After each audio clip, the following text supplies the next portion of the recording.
ঢাকা শহরে প্রায় 2 কোটির উপরে লোক রয়েছে। এই 2 কোটি লোকে পেশাব করে, পায়খানা করে, ময়লা করে, সবগুলো কোথায় যায়? বুড়িগঙ্গায় চলে যায়। আমার জিজ্ঞাসা হলো, বুড়িগঙ্গার পানি পাক কি না পাক? সকল ফুকাহায়ে কেরাম একমত যে হ্যাঁ, যেহেতু বুড়িগঙ্গার পানি সাগরের সাথে যুক্ত প্রবাহিত পানি, আর প্রবাহিত পানিতে যত নাপাক পড়ুক সে পাক।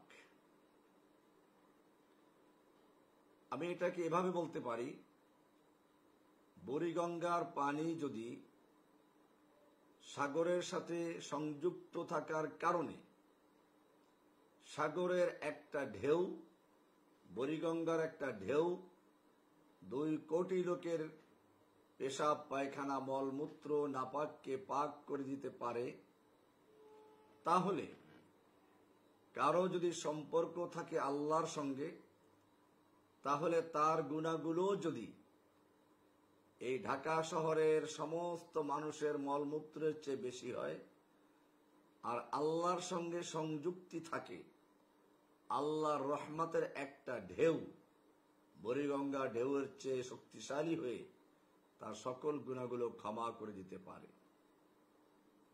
রমাদান করিম, রমজান মাস, শাহরুত তাওবা, এটা ক্ষমা করা তওবার মাস। এই মাসে আল্লাহ সুবহানাহু ওয়া তাআলা প্রতি রাতে অসংখ্য পাপীকে ক্ষমা করেন বলে হাদিসে বর্ণিত হয়েছে। আল্লাহ সুবহানাহু ওয়া তাআলা কোরআনে মূলত বান্দাকে যেরকম ভাবে সতর্ক করেছেন, সেরকম ভাবে আশাও দিয়েছেন। আমার কাছে কোরআনের সবচেয়ে বেশি আশার বাণী, যে আশার আলো যে আয়াতগুলো ছড়ায়, তার কয়েকটি আয়াত নিম্নরূপ। সূরা জুমার 39 নম্বর সূরার 53 নম্বর আয়াত আল্লাহ সুবহানাহু ওয়া তাআলা ইরশাদ করেন, قل يا عبادي الذين أسرفوا على أنفسهم لا تقنطوا من رحمة الله إن الله يغفر الذنوب جميعا। হে নবী, আপনি আমার ওই সকল বান্দাদেরকে জানিয়ে দিন, আল্লাযীনা আসরাফু আলা আনফুসিহিম, যারা নিজেদের উপরে ইসরাফ করেছে, অত্যাচার করেছে, সীমা অতিক্রম করেছে গুনাহ করে, তাদেরকে জানিয়ে দিন, লা তাকনাতু মির রাহমাতিল্লাহ, তোমরা আল্লাহর রহমত থেকে নৈরাশ হইও না। আল্লাহর রহমতের একটা ঢেউ তোমার জীবনের সকল গুনাহগুলো ক্ষমা করে দিতে পারে। একথাই আল্লাহ তাআলা বলছেন, ইন্নাল্লাহা ইয়াগফিরুয যুনুবা জামিআ, নিশ্চয়ই আল্লাহ তাআলা সকল গুনাহগুলো ক্ষমা করে দিবেন। এখানে একটি বড় বিষয় হচ্ছে, লা তাকনাতু মির রাহমাতিল্লাহ, তোমরা আল্লাহর রহমত থেকে নৈরাশ হও না। কারণ শয়তান সবসময় একটা ধোঁকা দেয়, তুমি এত অন্যায় করেছো, এত পাপ করেছো, তোকে আল্লাহ গুনাহ থেকে ক্ষমা করবেন না, কাজেই যা মনে চায় দুনিয়ায় করে নে, আখেরাতে তো, পরকালে তো জাহান্নামে যেতেই হবে, কাজে এখন কিছু সুযোগ সুবিধা নিয়ে নে। এটা শয়তানের একটা কৌশল, শয়তানের ষড়যন্ত্র, শয়তানের চক্রান্ত। আল্লাহ রাব্বুল আলামিন মূলত যাদের মনের ভিতরে এরকম সংশয় তৈরি করে দেয়, শয়তান এরকম ধোঁকা দেয়, তাদের উদ্দেশ্যে আল্লাহ বলেছেন, কুল ইয়া ইবাদিয়াল্লাযীনা আসরাফু আলা আনফুসিহিম, হে আমার ওই সকল বান্দা যারা নিজের উপর ইসরাফ করে বসেছো, অসংখ্য গুনাহ করে বসেছো, অত্যাচার করে বসেছো, জুলুম করে বসেছো, লা তাকনাতু মির রাহমাতিল্লাহ, তোমরা আল্লাহর রহমত থেকে নৈরাশ হও না। ইন্নাল্লাহা ইয়াগফিরুয যুনুবা জামিআ, নিশ্চয় আল্লাহ তাআলা তোমার জীবনের সকল গুনাহ ক্ষমা করে দিবেন। এমনি ভাবে কোরআনের আরেকটি আয়াত সূরা নিসা 4 নম্বর সূরার 110 নম্বর আয়াত আল্লাহ বলছেন, ওয়ামান ইয়ামাল সুআন আও ইয়াজলিম নাফসাহু সুম্মা ইস্তাগফিরিল্লাহ ইয়াজিদিল্লাহা গফুরার রহিমা।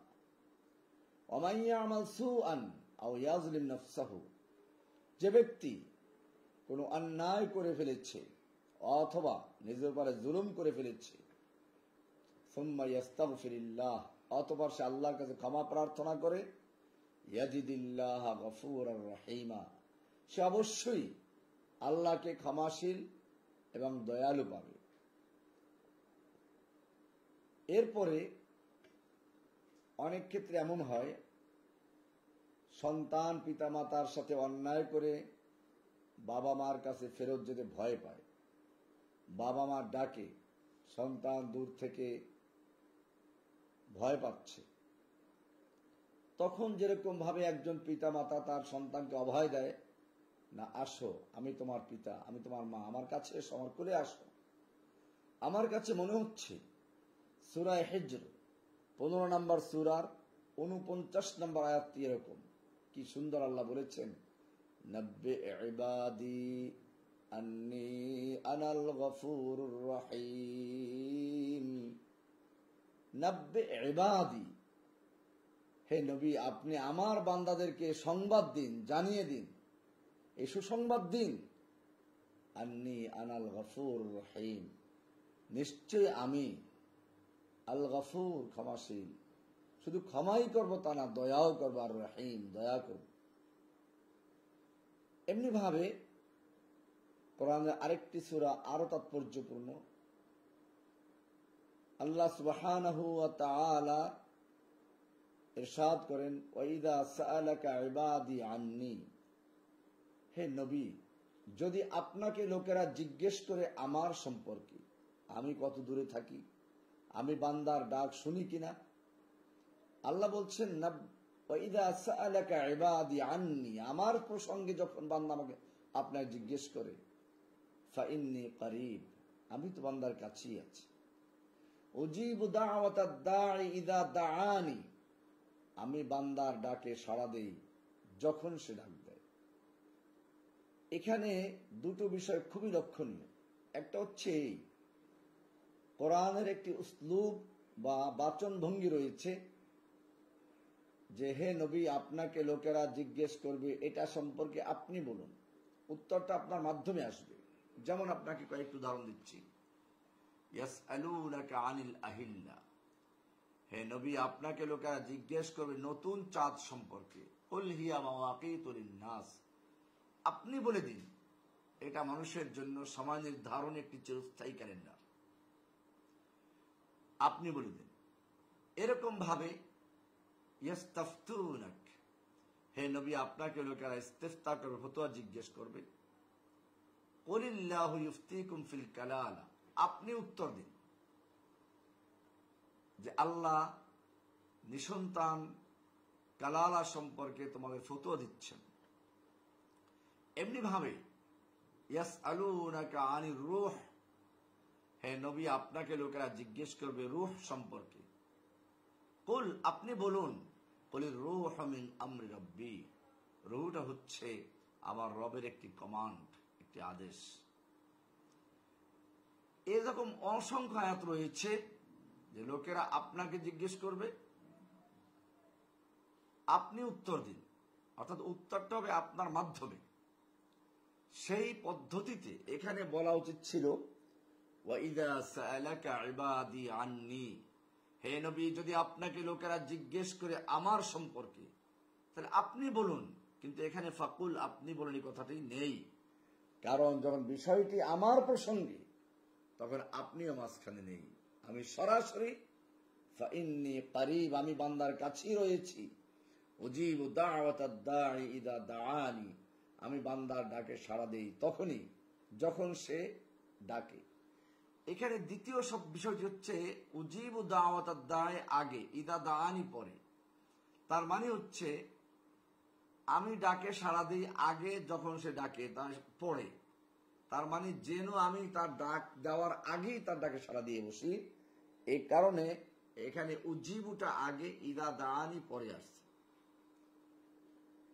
এ কারণে আমরা দেখি কোরআনের অসংখ্য আয়াত রয়েছে যেখানে আল্লাহ সুবহানাহু ওয়া তাআলা বান্দার তওবার মাধ্যমে শুধু ক্ষমা করেন তাই না, বরং বান্দার গুনাহগুলোকে নেকের দ্বারা পরিবর্তন করে দেন। এটা কোরআনের সূরা শূরা 42 নম্বর সূরার 25 নম্বর,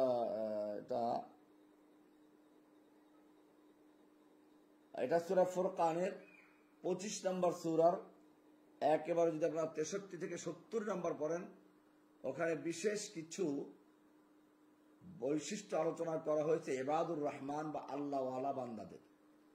শেষে গিয়ে আল্লাহ বলেছেন, ফাউলাইকা ইউবাদদিলুল্লাহু সাইয়্যাতিহিম হাসানাত, আল্লাহ তাদের গুনাহগুলোকে নেকের মাধ্যমে পরিবর্তন করে দেন।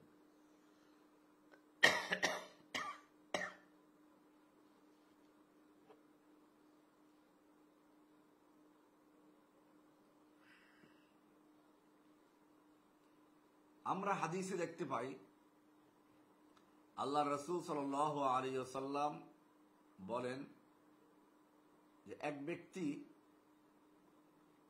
তার বাড়ি থেকে 1 মাসের দূরত্বে যাওয়ার জন্য কোথাও রওনা হয়ে গেল। একটা উটের পিঠে তার খাবার পানীয় সবকিছু যা প্রয়োজন 1 মাসের জন্য সব নিয়ে রওনা করল। অর্ধেক পথ যাওয়ার পরে বিশাল মরুভূমির মাঝখানে সে একটা গাছ দেখতে পেল, সেখানে সে একটু শুয়ে পড়ল, ঘুমিয়ে পড়ল। কিন্তু ঘুম থেকে উঠে দেখে তার উটটা হারিয়ে গেছে।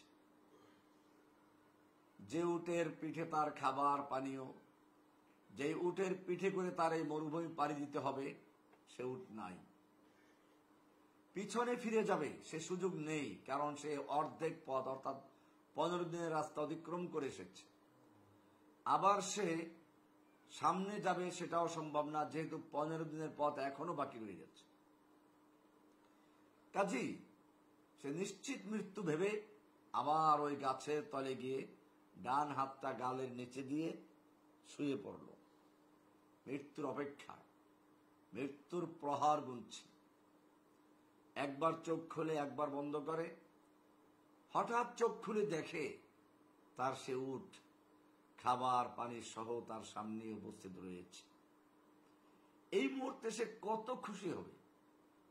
বুখারী সহ হাদিসের অনেক কিতাবে রয়েছে যে সে এত খুশি হয়, খুশির চোটে সে বলে কি, আল্লাহুম্মা আনতা আবদি ওয়া আনা রাব্বুক, হে আল্লাহ তুমি আমার গোলাম, আমি তোমার রব।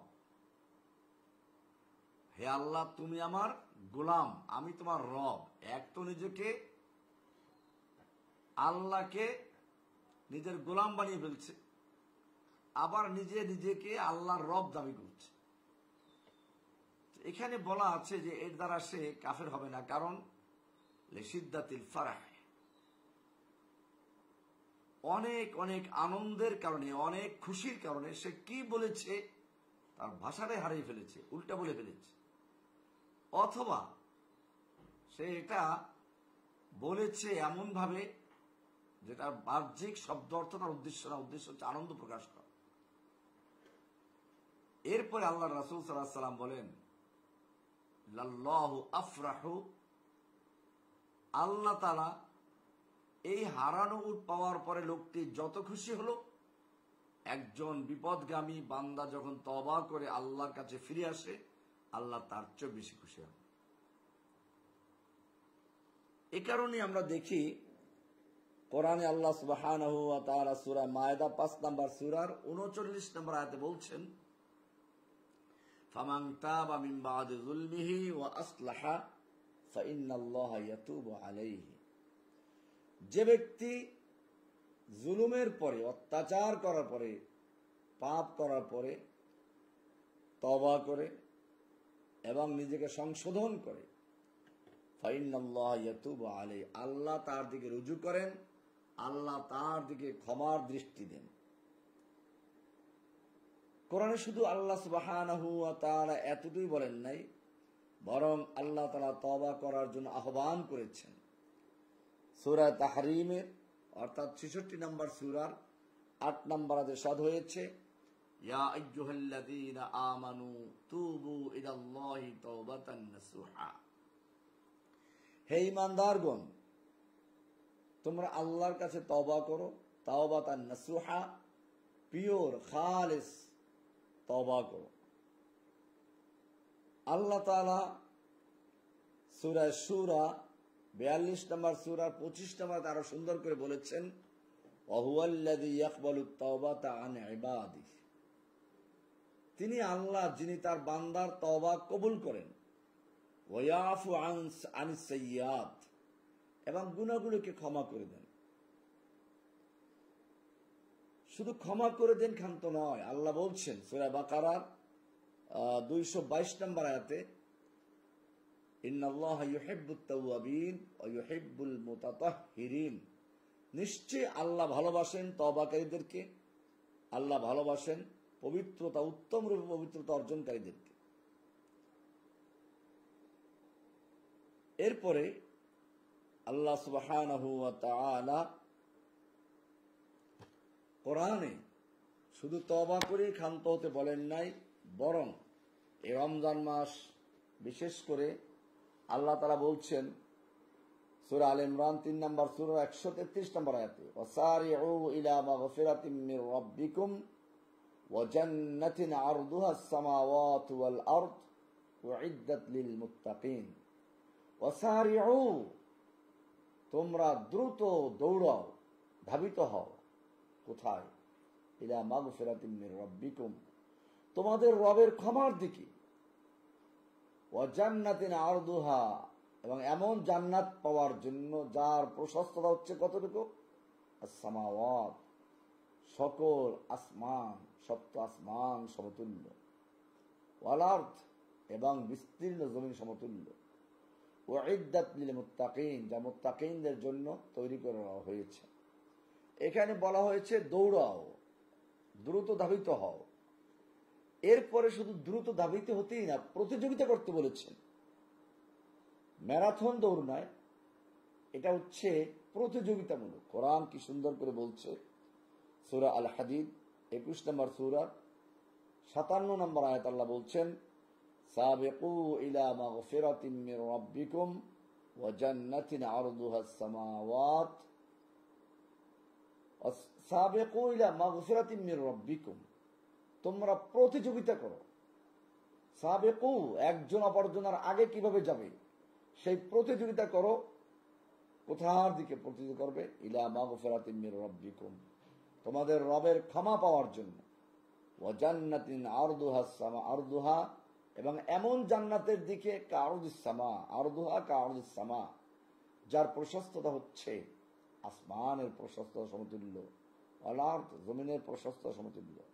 উইদ্দাত লিল্লাযীনা আমানু বিল্লাহি ওয়া রাসূলিহি, যা তৈরি করে রাখা হয়েছে ওই সকল লোকদের জন্য যারা আল্লাহর প্রতি ঈমান এনেছে, আল্লাহ রাসূলদের প্রতি ঈমান এনেছে।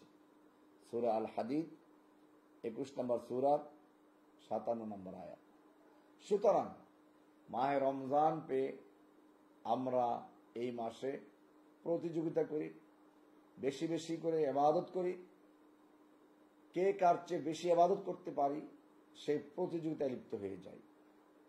দুনিয়ায় কে কত সম্পদ অর্জন করতে পারি বা কে কার চেয়ে বেশি গল্প করতে পারি সেই প্রতিযোগিতায় লিপ্ত না হয়ে আমরা এই মাহে রমজানে আল্লাহ যে আহ্বান করেছেন প্রতিযোগিতা করার জন্য, দ্রুত ধাবিত হওয়ার জন্য আল্লাহর ক্ষমার দিকে, সেই ক্ষমার মাস মাহে রমজান। আল্লাহ সুবহানাহু ওয়া তাআলা আমাদের সকলকে তৌফিক দান করুন, আমিন।